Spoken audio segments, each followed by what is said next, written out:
Hello അസ്സലാമു അലൈക്കും.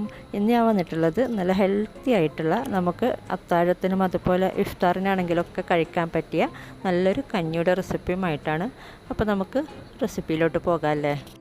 അപ്പോൾ ഞാനിവിടെ അരക്കപ്പ് നെയ്ച്ചോറിൻ്റെ അരി നല്ലോണം വാഷ് ചെയ്ത് വെച്ചിട്ടുണ്ട്. അതൊരു കുക്കറിലോട്ട് ഇട്ട് കൊടുക്കുക. ചെറിയ അരിയാണ് കേട്ടോ.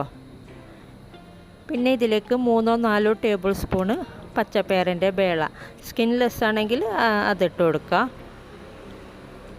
പിന്നെ 1/2 ടീസ്പൂൺ മുതൽ 1 ടീസ്പൂൺ വരെ ചെറിയ ജീരകം ചേർത്ത് കൊടുക്കുക.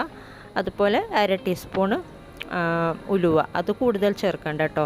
പിന്നെ ആവശ്യത്തിനുള്ള ഉപ്പ് ചേർത്ത് കൊടുക്കുക. പിന്നെ ഇതിലേക്ക് ഞാൻ 2ാം പാലാണ് കേട്ടോ ചേർത്ത് കൊടുക്കുന്നത്.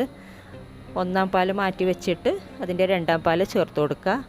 പിന്നെ കുറച്ച് വെള്ളവും കൂടെ ചേർത്തിട്ട് ഒന്ന് വേവിച്ചെടുക്കണം. നല്ലോണം വേവിച്ചെടുക്കണം കേട്ടോ. ഒന്ന് ഉടയുന്നത് വരെ ഒന്ന് വേവിച്ചെടുക്കണം. അപ്പോൾ ഞാൻ നന്നായി വേവിച്ചെടുത്തിട്ടുണ്ട്. നല്ല വെന്തുടയുന്ന പരുവത്തിൽ കിട്ടിയിട്ടുണ്ട് കേട്ടോ. ഇനി ഇതിലേക്ക് നല്ല തിക്കായിട്ടുള്ള 1/2 കപ്പ് തേങ്ങാപ്പാൽ ചേർത്ത് കൊടുക്കുക. നമ്മൾ ആദ്യം വേവിക്കുമ്പോൾ വെള്ളമൊക്കെ കുറേ കൂടുതൽ ചേർക്കുക കേട്ടോ. അടിക്ക് പിടിക്കാതിരിക്കാൻ നോക്കുക.